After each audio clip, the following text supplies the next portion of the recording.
Welcome to B2BMX. I'm Randy. I'm the CMO over at Uberflip.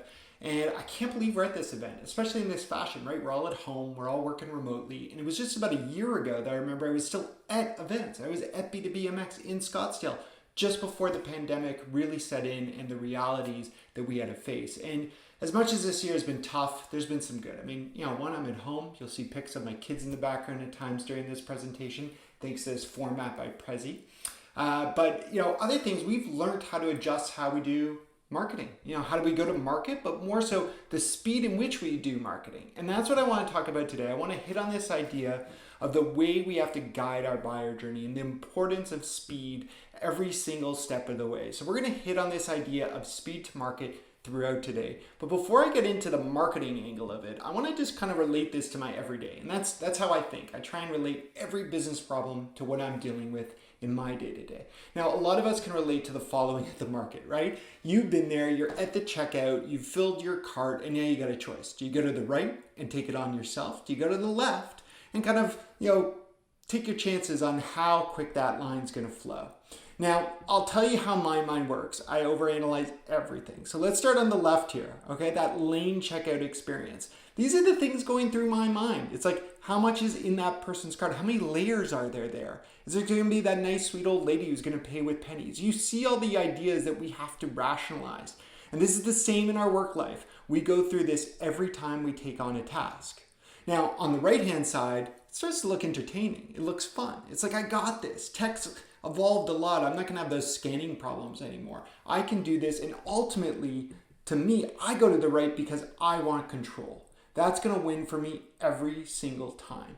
This idea of speed is all about control. We want to be fast. We want to do what's next. This quote sounds really profound. It sounds like it would come, from someone like Bezos. But, I'll tell you the truth. I got 3 kids and they like Lightning McQueen a lot. But still inspirational nonetheless.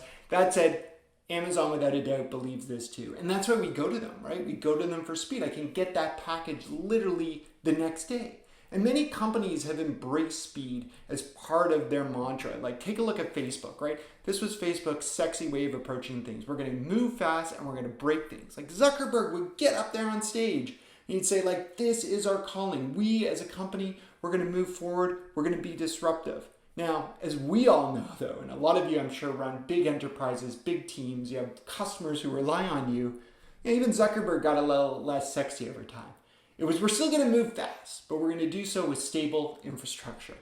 Now, today, I'm going to try and be Zuckerberg, do my best impression. I'm going to get up here. I don't have the formal stage. I've got my office stage here. And I'm going to talk to you about the marketing infrastructure that we ultimately need to do this. So let's think about what is our marketing infrastructure first and foremost. All right, we've got people on our team. We've got content. To me, that's one of the most important aspects of any part of infrastructure when we go to market. And ultimately, we have technology.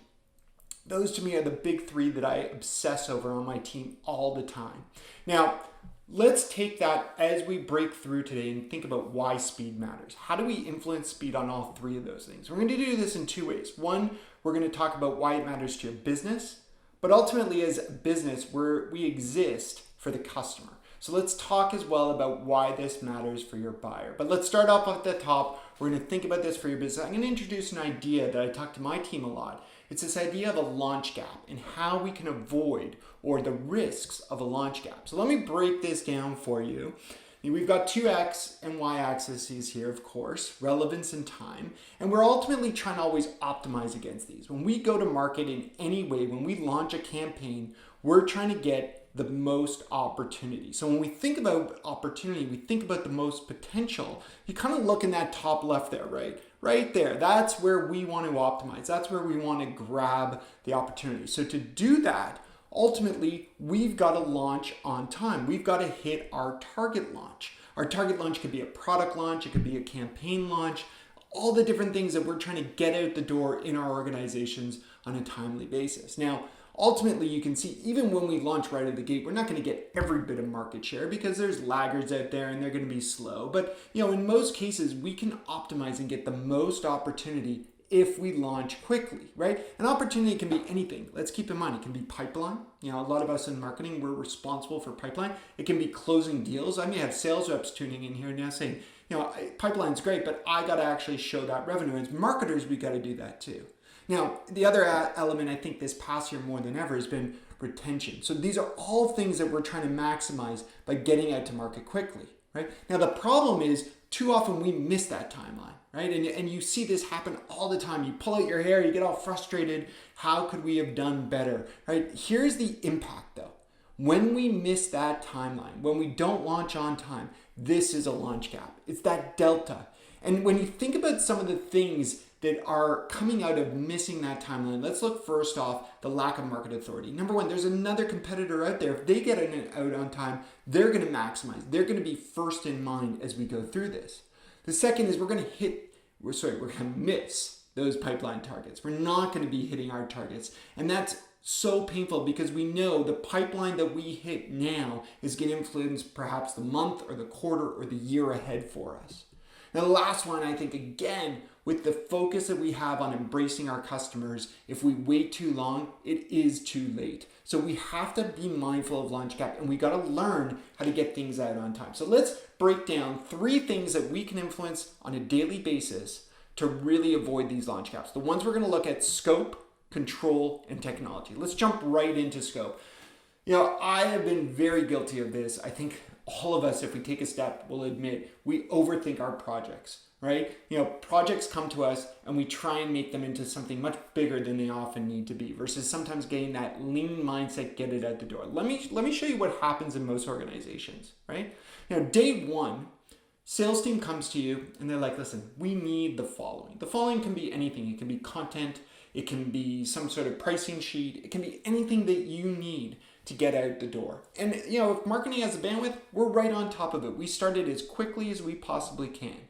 Now the problem is, over time, as we get to day 120 here, you can see the sales team, if we don't move quickly, they forget about that ask. Right? It's just like my kids. They want everything, and then by the time it comes, even with Amazon, they're on to something next, right? And in the same way here, just as we're wrapping up projects, lo and behold, day 121, a new request comes. We're pulling out our hair because we're just finishing this other thing. What do you mean you need this? But we have to realize that the scope creep is what's killing here. It's our inability to hit targets sometimes because we make things too complex.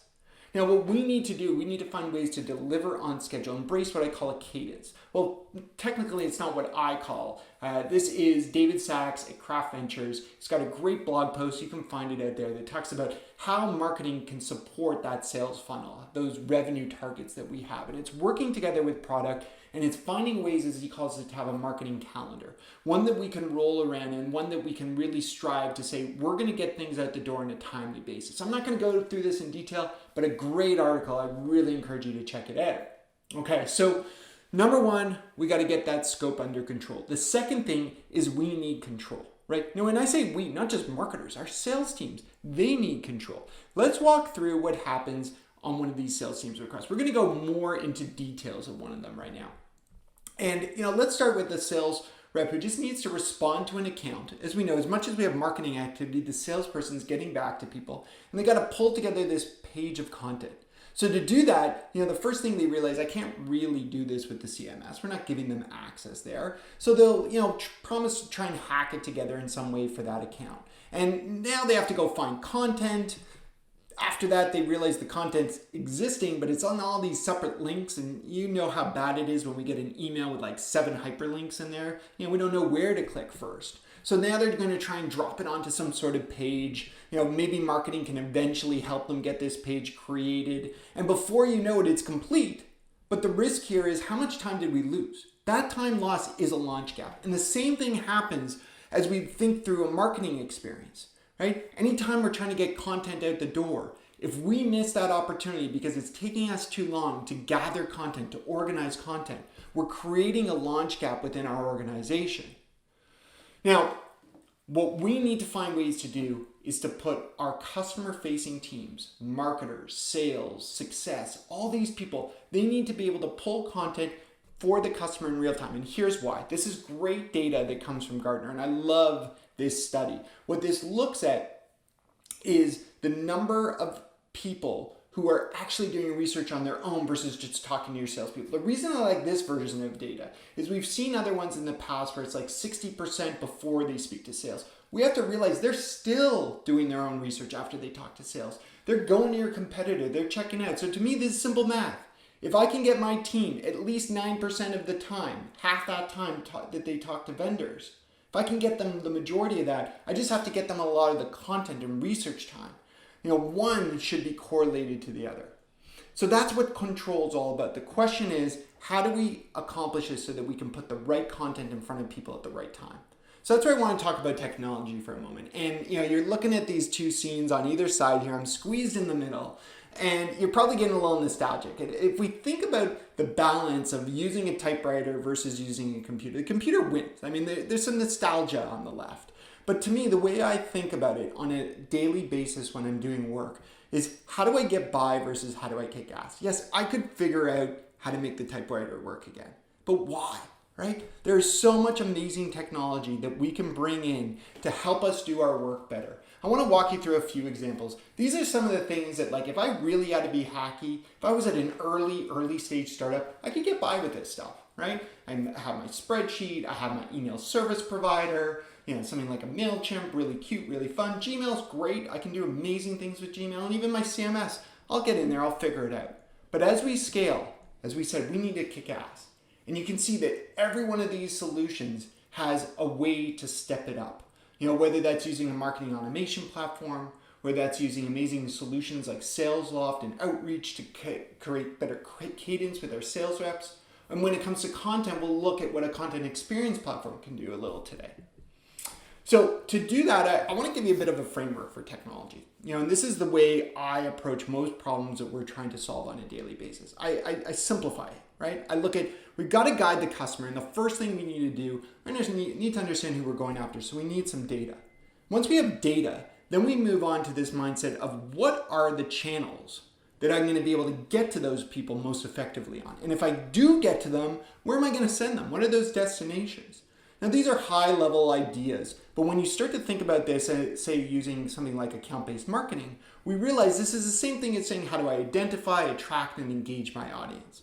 So let's layer on top of this a little bit. Let's think about, like, what's really going through our mind? Like, that first step is, which accounts should be buying from us? Right? And there's great technology, not one over the other. These are all great providers. Some of us need a mix. Some of us have other solutions that are geared to our industry. Then we try and find, how am I going to grab their attention? When I go to grab their attention, again, there's so many different solutions that I can use to grab your attention. It could be ads, it could be emails, it could be social. There's a lot of great things that I can do here. And then ultimately, once I've got your attention, I'm not going to keep you in that email or in that ad. I'm going to send you to some sort of destination, and that can be any type of endpoint destination. So this is how I want you to think. We're going to come back to this framework, so remember this one. But this is how we need to succeed as a business. Now, again, like we said, we're succeeding as a business with those 3 items in mind so that we can ultimately be quick for our buyer. Our buyer is the one that's in control at the end of the day. So let's go into looking at why the customer is in control and how we can try and emulate the things that they expect. Now, this is the world we're in, right? You're probably at home listening to this right now, and steps away is your ability to watch some TV, work out, or whatever you may need to do next on Amazon, right? Like, this is the world we're in, right? I watch what I want, I work out when I want, and I shop what I want. And it's all personalized along the way, right? Like, that's the world that we expect. So when it comes to B2B, it should be the same, right? Like, it's not any different than my workout routine. It's like, I am going to research and buy when I want. Plain and simple, right? So why is it that we fail to personalize in those same ways? What we have to realize is, we look at these experiences that I just walked you through, and let's think about what's happening in our home and what we're often delivering in B2B. So for Netflix, like, they know what show I want next. Right? It's amazing, right? And yet somehow in B2B, I get emails and people then want me to click through and click on one of 10,000 pieces of content that they've written for various different industries, not taking into account who I am. Same thing happens with Amazon. Sometimes you don't even know my name in B2B. And Amazon's got this down. And in Peloton, as we said, we work out when you want, but you want me to consume emails on a weekly basis because that's when you're going to drip that to me? That doesn't work. That's not the world that we're in. It's disconnected. I want more of a Netflix experience. And we actually talked to buyers to ask them what are some of the most important issues to them. This was number one. They see too much content. It takes too long to find all this information and they end up just feeling overwhelmed. Like, this is bad. We got to move away from this. We've got to get to a point where, as I said, we're emulating those experiences that they see in their consumer lives. Now, as marketers, we actually are pretty good at this normally, right? Like when you think about face-to-face channels, we had this down. You go to an event, right? Like B2B MX last year. I go in there, they get me there through some sort of email, of course. We still use digital with face-to-face, but ultimately when I get there, I'd sit down in a track and they've got all great content for me in that track. I don't have to get out of my seat. Like my butt is planted the entire time. They've hooked me. Same thing when I go for a dinner. They've got people around me that are relatable, that I can have an interesting conversation with. We know how to do this. The problem is we don't have this now, right? Face-to-face is completely on hold. It's gone. It's out the door, right? It's all on digital channels right now, and we're all trying to figure out how to optimize these. Right now, as I said earlier, there's so many different channels that we use. In fact, there's not that many different channels we use. But with all of these, we spend time focusing on optimizing at this level, right? We try and figure out, okay, great. I've got this. I'm going to deliver you a really clever, personalized ad. You're going to click on that ad and everything's going to go well. The problem is on all of these, what we ignore is that there is a call to action, right? And when we get them to click that call to action, that's success number one. But then we're going to send them to some content. And too often, you've probably experienced this, you're dropped into some generic endpoint, right? This one lane for all. And that's not the way we want to buy. That's not the way we experience things on things like Netflix, right? This is the disconnect. This is what we have to overcome. We have to realize when we talk to buyers, and we did this study, you've seen me with a few data points on this so far. The number one thing when you ask a buyer, what do you want from a personalized experience? It's not the company name. It's the problem they're looking to solve. But then we ask the same question to marketers. What does personalization mean to you? Do you see the disconnect here? Right? People want you to solve their problems, but we're like, I know your name, so come buy from me. Knowing the name was very cool 10 years ago. Right? I remember when we'd get those emails and we'd be like, oh my God, how do they know my name? This is so crazy. They're such a big company, yet they know me. Now, we more so curse. We're like, oh my gosh, how did I get on this list? How do I get off this list? Mail merge, so obvious, we're over it, right? 2010 doesn't cut it in 2021. What we need to realize is, yes, there are variables that we should be using all the time. Let me show you how we can do this in a campaign. So let's say we have an ad, right? And we're going to link that ultimately to some sort of endpoint of content. All right, we're going to fill in the blanks as we go here. Name, that's cool. Yeah, pretty cool. You know my name, kind of like Netflix knows my name when I log in.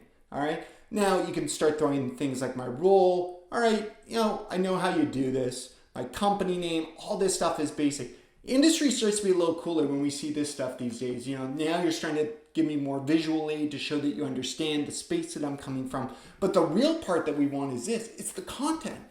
It's showing me that you actually have the movies and the documentaries that Netflix can queue up for me. That's what makes Netflix so cool. Not that they know my name when I log in, that my content is different than my kids' content. In B2B, if you're selling to one vertical versus the other, show them that you understand where they're coming from. Show them that you understand the problems that they have. Now, this is what we have to do. We have to get to this point where there's various levels of personalization. That's how we're ultimately going to win. So I'm going to show you quickly here how 6 companies are absolutely killing it when it comes to this. Like, these are companies that, especially in this past year of so much change, they've managed to move quick and get content at the door in a meaningful way. So let's take a look at this company, SAI Global. Really cool in the insurance space. Now, keep in mind, this was early March last year, right? March 2020, pandemic breaks out. There's supposed to be an industry event. And what Jackie over there goes and does is she says, you know what? We're going to hijack this event. It's not our event, but no one can go to the event anymore. They can't travel there. So they used social to grab people's attention as they're sitting at home, and they sent them to an experience online, on demand, that had all the content on all the topics they would have been expecting to hear. That was really smart, right? Now, the way they use this, remember this framework I showed you earlier? We're going to show this a few times here. Now, the idea is they're using data. They're using Bombora in this case. They're using solutions like Marketo to send emails and LinkedIn to post these ads. And they're ultimately sending them to these experiences that we got to help them put out to their audience. All right, let me show you another cool one. This also happened in the midst of the pandemic. Now, 3M, as you can imagine, it wasn't a demand issue for them, but it was adjusting what customers needed, right? As they put it to me, they had customers who had to re-educate their users how to wear a mask in their PPE division, right? You know, we all wanted 3M masks, but if you wore a beard all of a sudden, you didn't have a beard for years, that's a different approach. This is the type of content that they had to create, and they managed to do it in no time, right? 2 weeks to change the type of content that they're sending to individual accounts. Now, this is one sector. They had other groups that were taking months to do this, right? Again, the way they did this, they leveraged data. They used solutions like their marketing automation platform. They leveraged their sales reps to send out emails from Outlook, and they sent them to these engaging experiences. All right, I want one more in this kind of area, which was Medtronic. And, you know, these are all in the heat of a pandemic, right? We know the demand that was on ventilators. That's what Medtronic sells. Now, the way they used to sell is they'd send a sales field rep out into the hospitals to work with clinicians. But overnight, they were told, sorry, those field reps, they can't come into our hospitals. It's a safety issue. But we still need to educate the clinicians how to use this product now more than ever. So what they do, they sent them to content that was relevant to what they had bought in that hospital, right? They were able to figure out who they were dealing with solutions like Demandbase, email them through Eloqua, and ultimately even have call to actions that link them back to that same field rep or the right CS rep who could guide them through how to use these products in a moment of crisis, right? The reality is the framework that I've showed you today, it's something that you can align to any go-to-market strategy, right? It doesn't matter which one you're hot on. You can be hot on ABM, you can be hot on demand, you can be all in on customer marketing. This works any way you approach it. I'm going to show you a few of these again. Now kind of put that mindset of how am I trying to accomplish marketing, right? You could be a customer marketer trying to figure this out, an ABM marketer. As long as you're a marketer, you're trying to figure out how to get in front of your audience. So let's take a look at a couple more here. Okay, this is one with Degreed. Degreed is in the online learning space, and you can see what they were able to do here is use things like ads, things like direct mail, their email signatures in terms of attract, and they're able to use the data to ultimately send people to these better experiences. And look at the impact. Look at the impact Amber was able to have there. $3.4 million in pipeline with only 40,000 spent, right? Major influence on SalesPipe. Like this is what ABM is at its most successful form. Another example for you here is this company Manpower Group. Now, they don't call it ABM over where they do it. It's just general demand generation, right? They're trying to generate demand. And they've got different systems, but the key for us, I want you to take away from this, get your systems to work together, right? All this MarTech we've invested in is great when we're thinking about how it connects our buyers, right? They're able to identify through their CRM. They're able to track them through a lot of the different channels that they use, ads, email, social, and ultimately guide them back to engaging experiences, right? Again, they manage to engage 75% of their target accounts this way. Okay, the last one here I've got for you, because I know customer marketing is such a big focus for us this past year, right? Like we're all doubling down on customer marketing as we can't afford to lose our customers. And that was the mindset of TMLT. They sell to doctors. They knew there was going to be a lot of shifting, a lot of trouble to keep software running when you couldn't have people come in to see you. So they said, our goal is to try and maintain our retention rates. They did that by understanding the right people to go after, using solutions like marketing automation and social, and driving them to experiences that were truly tailored. Right? I mean, Laura was able to actually increase retention this past year. Who was able to increase retention this past year? That's fantastic. These are the stories to me where we realize that every buyer that we're trying to go after, they want to consume content at their pace, not at your pace, right? They're not waiting around. So the part that we all have to wrap our head around is like, how am I going to be able to scale these content experiences? Because I can do this for one account, probably no problem, maybe even 10. But what happens as ABM starts to be defined more broadly to be this one-to-one experience for every customer that we have? That's our customer's expectation. Okay, so what I want to touch on lightly, I don't have enough time today to walk you through this framework, is what I call the content experience framework. These are 5 steps that allow you to build the type of experiences that you just saw. It starts with centralizing the content, having it all, understanding what you have, and then organizing it with right tagging, right audit approach. Then we can start to personalize these one-to-one experiences and push them into our distribution channels and see results. Again, I can only touch on this today, but 2 great ways for you to go grab this. One, you can grab my book, which is a bestseller on Amazon, Fuck Content Marketing. I promise it's a lot deeper than the title, or it's as deep as the title, depending on how you take it. The second is you can go check out the Content Experience Certification. This is something that my company Uberflip put together. You do not have to use Uberflip to go through this. It gets you to change the way you think, and it's built on a lot of the ideas that I share inside that book. Now, if you want just kind of a Cole's Notes on what content experience is about, because I've got a whole other deck on that, and I'd love to share it with you one time. But Alyssa Fink is one of the board members on my team, and Alyssa is just so bright. She was at Tableau, joined them at $5 million of revenue recurring, and left when they were over $1 billion in revenue, not value, revenue. And they ended up being acquired by Salesforce. She was the CMO there. And I love her words here. It's this idea that content experience, really gets us to act. And that's what we're trying to do in marketing. We're trying to get people to act at the end of the day, right? This idea of action is something that we obsess over. How do I keep them moving?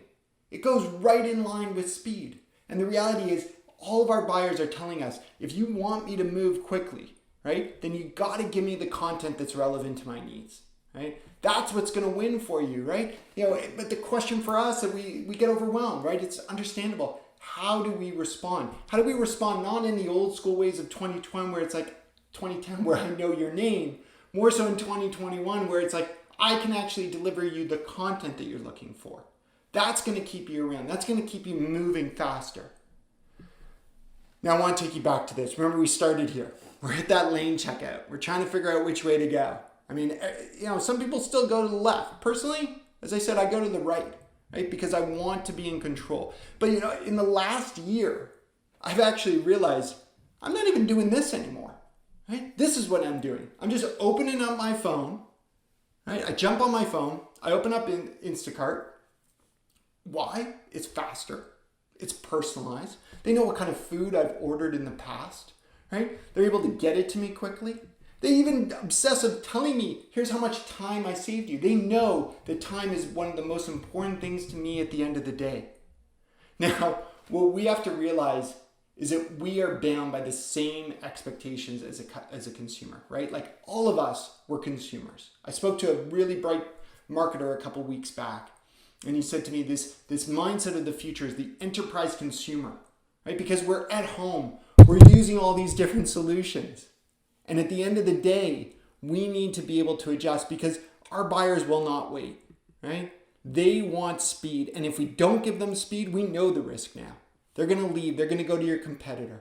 Let's not let that happen. I thank you for tuning in. I hope you take an approach with speed to everything that you do inside your business for your customer. That's what we're all going for. A big thanks. Thanks for coming to B2BMX.